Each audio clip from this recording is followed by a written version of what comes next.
And next season, guys, like use this video as a timestamp. Let's compare this time to June 17th, 2023. But the sky's looking up because it can't look much down. But can't go much worse than right now. We're only going up from here.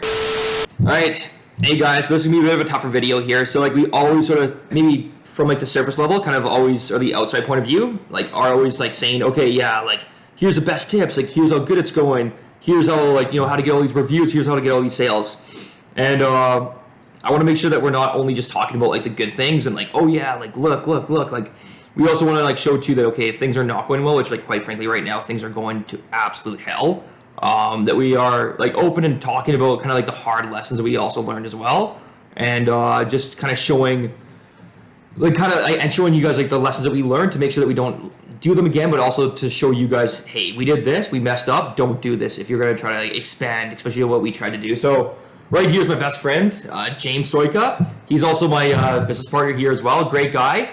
He is he sort of controls he oversees a lot of the operations, the customer service, the sales. He does a hell of a job. He's been with me since day one, 8 years ago when we started this thing up in 2014. But yeah, Jimmy, why don't you kind of kick things off here? Absolutely. So, hey guys, thanks so much for having me on the show today. And what Liam was saying there is true. Like one thing about Instagram, YouTube, all that stuff, it's so easy to look at somebody's video and say, oh my gosh, their life is so amazing. Why is my life so bad? But when you actually get behind the scenes, when you get behind the phone, everyone has problems. Everyone has things that they're going through. And I think as a channel, it'd be more beneficial, I think, even to you as the viewers, to show you guys that, it's not always sunshine and rainbows. There actually are some times where the rubber hits the road. And right now, this season is not becoming what we thought. Our goals are not being met. We're actually failing on a lot of side notes, and we had to make some very big changes. Especially yesterday, we actually had to sit down with almost 10 of our staff and either let them go or really talk about a significant change to their roles, essentially. So let's just jump right into where I think where we are right now, season-wise, where I think we went wrong, what the lessons learned have been, and then like what we're going to do to get ourselves out of this grave, essentially, that right now we're laying inside. We don't want this to be a tombstone. We want it to be something that we can crawl out of and move on from there. So let's get down to it. So, Liam, where do you think... I mean, okay, what's going on right now? What's up? No, absolutely. Okay, so just to summarize it right now, we thought we would have, we were aiming for $2.1 million of revenue this year. Like, that's what we thought at the beginning of the year. Like, that's what we're going to go for. That's our goal. Based on the previous years, based on everything, that we should be able to hit that if we do everything right. Lo and behold, we're going to hit half that. We're going to only probably land at 1.1, 1.2, 1.3. Depends how the rest of the year goes here, but only roughly speaking about half. And then in lawn care, another big issue is that we have to sort of pre-plan to see, like we got to pre-plan for how many trucks, how many people, how many office staff, how many computers for that 2.1 million. So we got to buy all this stuff, assuming that we're going to hit the goals. So that's what we sort of have to do in lawn care. And then now the fact that we didn't hit the goals, we only came halfway, not even like 80% or 70%, we probably about 50%, that we have all these trucks that we're paying for that are just sitting there collecting dust. We have probably half the computers we spend quite a bit of money on that are just sitting there collecting dust. We have a lot of office staff that we thought we would need because we thought we'd be hitting the 2.1 million that, quite frankly, are just sitting around doing nothing. Not that it's like their fault. There's just like no work for them. Right now, we are at negative $150,000 worth of debt. Not a lot right now, but it's slowly going down to about negative $500,000. So we're going to be losing like a lot of money here. We're not going to be profitable this year. We are learning a lot of hard lessons this year, especially with like financials and expanding. We also tried to go to Edmonton Red Deer and expand there. Like we were doing pretty good in Calgary, so we're like, we'll do this in Edmonton Red Deer. So we got a shop, we got a general manager, we got all this stuff, but we are much slower than we anticipated. And then we had to leave Edmonton and Red Deer, and we had to cancel those leases. But then we just got a lawsuit a couple days ago saying that we got sued because we can't pay the rent, right? And we literally can't afford this. Now we're getting sued here for $15,000 for one of the locations, the Red Deer location, because we're not paying the rent there because we simply just can't afford it. That's the reason why. So it's been pile up after pile up after pile up, and this past 2 months here has been absolute shit. Like, there's no other way to put it. It's been absolute shit. On the bright side, though, The employees have been fantastic. Like everyone in the office, all of our technicians, they are like they've been fantastic. They stuck with us. They show up every day. They show up with a smile. They're on the same page as us. So like that's been a really, really bright light there and kind of like a darker tunnel. But yeah, that's kind of like an overall summary. Did I miss anything? It's pretty much covered all the shit that's going. Yeah, right like now. I'm sure there's many little things in between whatnot. Yeah. But that is a summary, guys. Essentially, here is that the issue is like Liam mentioned, lawn care. You have to at some point in the fall, winter, you got to make a goal, and it's based on revenue essentially, or the clients you're going to book, which transpires into revenue. Yeah. You make a goal. And then you have to make decisions based on that goal. So our goal was 2.1 million, which to us meant that we needed to have 14 trucks. We needed to have about 10 to 12 technicians in the field and about 8 to 10 people in the office. We had to buy X amount of fertilizer. We had to get all these desks, all these things to support all of this. We had to get an Edmonton office. We had to get a Red Deer office. Now, the problem is with all of that, even though it's something that you sort of need to do, is that what if the $2.1 million goal is wrong? Yeah. That means every single decision you made based on that, in theory, is wrong. It would have been right if you hit the goal, but now that the goals and the reality has changed, we need to change. Oh, yeah. Because if we don't, if in business, if you don't adapt, you die. It's just like you're in the wild. If you don't change with the ongoing seasons and climate, you're going to die. So what we had to do was some drastic changes here to take into account that we're going to do $1 million less in revenue than we anticipated. Now that's a lot of money. And there's good news. The good news is 2023 is going to be Hopefully. mint. Oh, yeah. It has to It be has mint, to fucking be mint, Yeah, yeah. no word hopefully. It's do or die essentially. Yeah. We've got the trucks. We've got some really great talent. We've got the infrastructure to support it, but the new model for 2022 needs to be essentially survive. Yes, we still grew this year versus last season, but what was hard is that the past 2 years straight, we tripled, then we tripled. So this year, we anticipated doubling, but that's not even going to happen. We're going to grow by about a third. Now, talking to other business owners right now, like they are saying, oh, well, you're growing, like you shouldn't be bitching essentially. And like, we're not trying to bitch, but we are facing reality that, listen, we thought we were going to double. If we grow a third, we missed it by 66%. Yeah. Less than we thought. And now we need to change things. So we have 14 trucks, only 6 of them are being used. The other ones are depreciating, collecting dust, killing the profit and loss statement. Yeah. So the lessons learned, guys, to me, there's 2 really big lessons. The first one is that when you're a seasonal business, like in lawn care, you only actually produce revenue 6 months out of the year. The months that you can actually do work are the months that you call it producing revenue. Because if somebody prepays you in the off season, that's not actually revenue. It's called unearned revenue. You've actually just received a liability because the client has given me $400 and now I owe them $400 worth of work. So we only actually count April, May, June, July, August, September, really, the times that we can actually do lawns as revenue. But we have things called fixed expenses that happen 12 months out of the year.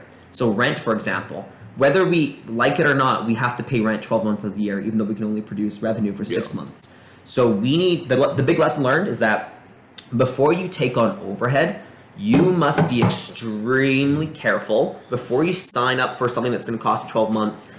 Be very slow to do so and make sure that you can afford it, not just now when things are great, but we can afford it in December, January, February when there's not revenue. Yeah, exactly. I would say like that's probably the biggest thing. Be very slow to bring on overhead. And that second lesson I think is really important to know is make sure that your goals that you create have sort of like a backup plan. You have like your goal, but make sure you know at what point am I going to decide that I'm not going to hit the goal, I need to make changes now. Because right now, it's June 17th roughly, and we've realized that things haven't been so good for about 4 weeks now. We're acting decently fast on it, but I think it'd be very good to know at what point do we know we're going to hit the goals that we've made for ourselves or not. Yeah. And that is the time to change. Yeah, exactly. For sure. Yeah, I agree with Jimmy, like with everything you said, like right there, like the overhead, the fixed expenses, like the burn rate is what kills you for sure. So for example, like right now, we have 14 trucks. We thought all 14 would be used every single day. We thought we actually even needed like more trucks. We're only using right now 6 trucks full time. And so like right now we're paying for 8 trucks right there that are just sitting there collecting dust for the next year. Like terrible. terrible choice. Yeah, we could go sell them. Yeah, we could, and we might actually have to do that. We'll see what happens here. But really keeping like those fixed expenses down, the variable costs up. So variable costs, it's whenever you need it, you just use it and you pay for it. But if it's gonna be fixed for the whole year, just collecting dust and only being used for maybe like 1 or 2 months of the year, just rent it, pay it for those 2 months, be done, return it, and be good to go. I think that's a big lesson. I'd also say too, for anyone that's looking to expand like to a new city, at the end of the day, we all start from 0 customers. Like our goal for Edmonton and Red Deer was to grow to about 300 customers each, which is about $100,000 revenue per location. We are gonna probably undershoot that by 60-70%. Right now we're at 150 with both combined. We might be able to trickle into 200, 250 if we're lucky between like both locations there. So only hitting maybe a third or a half our goal there.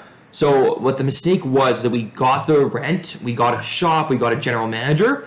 What we should have just done, honestly, is just had it been operated out of Calgary, just have a guy drive up to Edmonton for a day or for a couple days, go buy him a hotel, pay for his dinner. It's going to be way more cheaper than paying $4,000 or $5,000 a month in rent in a shop that only has a truck that's only needed to be operated once a week. Like, how fucking dumb of a decision was it to get a full shop? Thinking even if we were to get to like the 300 customers per location, you could probably just have a guy run out of here and then just go get a hotel for like the first like year or so. And I remember why we did it. We had the mentality that, what worked in Calgary is like, hey, if you want to be $1 million business, start acting like $1 million business today. Yeah. So we went. There are exceptions essentially because we went in. We got they were nice shops. Edmonton's debatably nicer than this Calgary shop. Crazy, yeah. We got the shop. We got the people. We got the equipment and stuff because we wanted to act like the $1 million business before we came the $1 million business. But that is when cash is a luxury. When you have a lot of money to burn to get there. Because when we started in Calgary, we started not in a shop like this. We started in a parent's garage. Yeah. And we worked our way up to eventually be able to afford a place like this. Yeah. And unless you got deep pockets, which we don't, you can't start off with all that overhead because overhead in a seasonal business will kill you. And it leaves you with situations like this where you're getting sued, bucket list checked off that we're getting sued, that it happens there. So another big lesson learned too, like this is a side note here, but if you ever are going to start in a new location and you're going to take on a lease, you should actually set up a separate LTD corporation and a corporation there. So to avoid this happening, all we would have had to do was set up an Alberta numbered company essentially to be the leasee there and file for bankruptcy when once we figured out it didn't work. They couldn't sue us because they couldn't sue Yard Dogs. They couldn't sue Yard Dogs. They would sue the other corporation that we just made, but then we would just declare bankruptcy on like this like second corporation. And then there would be no liability of paying this $15,000. We would just say, "Oh yeah, it went bankrupt, therefore they can't sue us." So lessons learned there. But one thing that I am personally learning during these times of adversity is like really understanding the importance of some of our financial statements. Oh yeah, absolutely. So the profit and loss, the balance sheet, but even more so than both of those, the cash flow. Absolutely. Knowing cash flow, because you can have a good P&L, you can have a good balance sheet, but if you don't have enough cash in a business isn't actually really, it's sort of it's a byproduct of how you're doing, but it's more so gasoline for your car. It doesn't really represent your business in a snapshot. It's just how is your business going to be able to get through the next 4, 6, 10 months, essentially. Exactly. It's gasoline for your car there. So this adversity, even though it does seem gloomy, guys, and we're not going to pretend we're in a great situation because we're not. We are going to come out as a stronger, leaner, and tougher company, essentially. We're going to be smart with how we determine our ratios because right now, 10 people in the office, 6 people in the field. No, that is not right. It should be 6 in the field, 3 in the office. We have it all backwards. We're going to really, over this next season, there's been pay cuts for Liam and I. We're essentially working for free for the rest of the year. We had to let some people go. We've had to talk to some people about a temporary seasonal layoff. But we are going to make sure that our ratios are appropriate. So we're going to know, okay, for how many people in the field, how many truly should be in the office? Exactly. How can I get more out of less people? How can I keep less people busier and pay them more throughout the season? Hire less, pay more. Because your best people are actually, when you break it down, probably double or triple as efficient as like your average performer. So it's worth it to get those high performers, pay them a bit more, but they do a lot more compared to like just the average or below average worker. You know, it's like a good philosophy in my opinion. Have less people, but pay them more. They're more efficient. No, things are not looking great here right now. So essentially, like the rest of the season, the mode is just like survive, just scrape by. There can't be any more luxuries. There's none of that stuff. And then next year, we got to really be watching the financial statements. And like every single month, we were going over it pretty well. And we knew probably about 2 months ago that like it wasn't gonna be the season that we thought it was gonna be, but it wasn't gonna be like a disaster where like kind of like what we're facing like right now. But it's really, really important, as Jimmy said, to know like the P&L, but even more importantly, the cash flow statement. How much cash either if